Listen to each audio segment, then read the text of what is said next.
Imaginez-vous assis dans votre canapé, tranquille à la maison, et là, vous entendez une voix qui va vous dire, s'il te plaît, lève-toi, prends tes affaires et va vers le chemin que je t'indiquerai. Quitte ta famille, quitte tes amis, quitte ton pays et suis la voie. Où est-ce que je vais? Suis le GPS qui t'amènera vers une destination inconnue. Et chaque pas que tu feras t'amènera vers quelque part où tu ne sauras pas forcément où tu vas. Mais on te dira aussi, cette petite voix te dira, je ferai de toi un grand peuple. Tu seras quelqu'un de riche, de connu, d'apprécié, de génial. Tout le monde voudra être avec toi.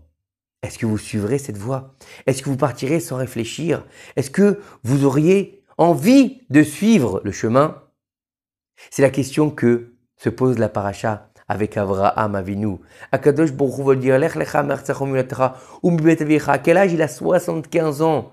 Un homme de 75 ans à qui on dit, écoute, tu sais quoi, Baba? Tout ce que tu as fait jusqu'à maintenant, ça vaut walou. Tu prends ton sac, tu prends ta femme, tu prends tes biens et tu te casses. Où est-ce que tu vas?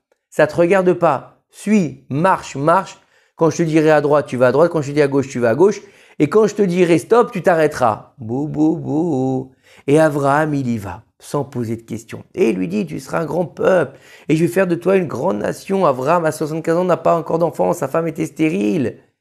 Et quand il arrive là-bas, sauf, il arrive en Eretz Kenaan, la terre de Kenaan, qui appartient aux Kenaanim, où là-bas, il y a plusieurs populaces.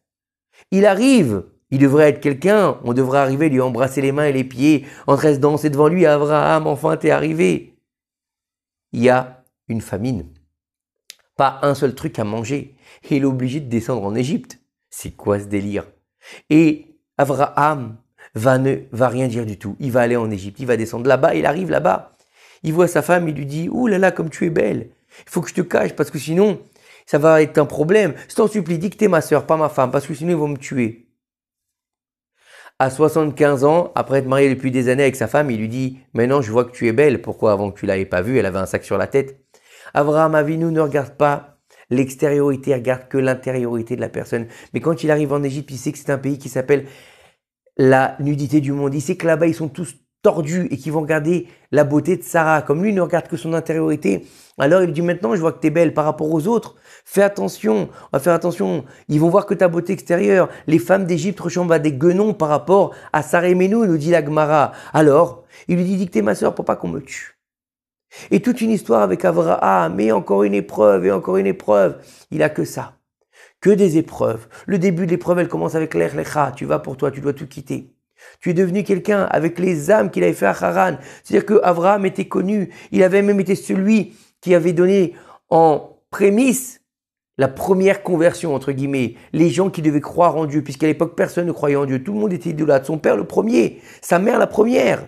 Nimrod, le roi du monde, à cette époque-là, est un grand idolâtre. Et lui, voici les âmes qu'il a fait à Haran. C'est quoi? Les gens qu'il a rapprochés sous les ailes de la Shekhinah. Et là, il doit partir vers une terre inconnue. Dieu, pourquoi tu me fais ça?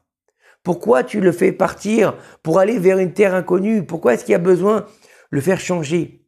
Parce que Akadosh Baruch Hu décide que c'est le début de la transformation de l'individu en peuple. Il décide qu'il va falloir commencer à semer la graine du peuple d'Israël. Et la graine du peuple d'Israël, la première, elle s'appelle Avraham. Elle commence par Avraham Avinu, qui s'appellera Avraham, qui deviendra Avraham.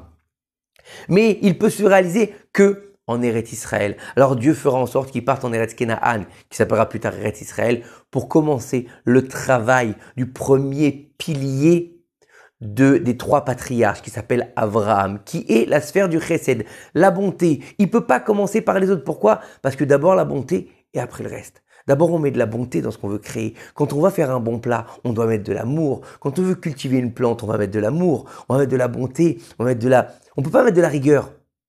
On doit d'abord mettre de la bonté. Donc Dieu, il va utiliser Avraham Avinu, qui est la sphère de la bonté, pour pouvoir commencer le cheminement du peuple d'Israël, qui finira par être créé lui-même dans son entité de peuple en Égypte, mais qui prendra sa source dans Avraham, puis dans Yitzhak, puis dans Yaakov Avinu, qui sera le Bechira Avot, qui aura 12 tribus.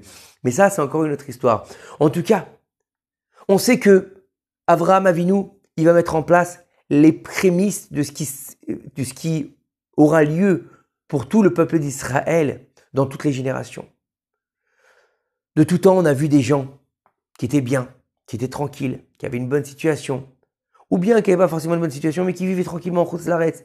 Et du jour au lendemain, allez, chérie, quoi? On fait les valises. Quoi? On va où? En vacances? Non. On fait la Lia. La Lia où ça? En Eretz Israël. Comment? Oui, on va aller vivre sur la terre de nos ancêtres. On va revenir à la maison. Mais d'où leur vient cette force? D'où leur vient cette capacité de se dire du jour au lendemain, je m'en vais, ça y est, j'ai fini ma mission en Chutz-Laretz, maintenant je vais aller trouver le Hémet en Eretz Israël. Ça vient d'Avraham Avinu. Lech lecha me'artzecha. Nos sages nous disent, ne lis pas Lech lecha comme une histoire qui a été donnée à un vieux monsieur de 75 ans, il y a plus de 3000 ans, où Dieu lui a dit, allez, tu t'en vas. Non. Lech lecha, pars pour toi. Pour toi, c'est un message qu'on doit avoir dans la paracha. On doit comprendre que ça doit nous habiter, ça doit nous pousser, le feu qui est en nous nous doit pousser à aller vivre en Eretz Israël. Pourquoi c'est important de vivre en Eretz Israël? Moi, je vis très bien en France, je vis très bien aux États-Unis, je vis très bien en Pologne, je vis très bien en Espagne. Oui. Mais la réalisation du peuple d'Israël ne peut se faire que sur sa terre. Dieu, qu'est-ce qu'il a fait? Il a sorti son peuple d'Égypte et il lui a donné la Torah. Mais ce n'était pas la finalité. Il lui a dit, tu sortiras d'Égypte, je te prendrai comme peuple, je te donnerai la Torah et tu rentreras en Eretz Israël. C'est là-bas l'aboutissement. C'est là-bas l'aboutissement d'un peuple sur sa terre. C'est là-bas qu'on peut couronner le roi sur sa propre terre. Le joyau de la couronne, c'est Eretz Israël. Donc c'est là que Abraham, il a dû transformer l'état de Canaan, cette terre qui est Kéani, Canaan, qui vient du mot Ani, une terre pauvre, en terre riche. Une terre qui va révéler ses secrets et ses trésors bien plus tard. On va voir que tout au long des générations, la terre d'Israël va nous faire découvrir des choses incroyables. On a découvert il n'y a pas très longtemps des gisements de gaz énormes, incroyables, des endroits où il y a des pierres précieuses comme nulle part au monde, comment dire, de la technologie comme il y en a nulle part. Alors c'est vrai que c'est pas dans la terre elle-même, c'est pas un produit de terre, mais c'est quelque chose qui vient de l'environnement de la terre d'Eretz Israël. C'est incroyable ce qu'elle peut donner, ce tout petit morceau de terre. Il est comme la peau de la gazelle, il s'étire, il devient très très grand. D'une petite chose, on peut faire quelque chose de très grand. Est-ce qu'ici il dit Dieu à Abraham? Maintenant, Baba, tu es en mesure de te réaliser. Maintenant, tu as 75 ans, ça y est, tu crois en moi, tu as découvert la vérité, tu sais que tu as aussi ramené des gens vers moi. Maintenant, il faut que tu deviennes la première pierre du peuple d'Israël. Elohé Abraham, c'est lui, le premier des patriarches.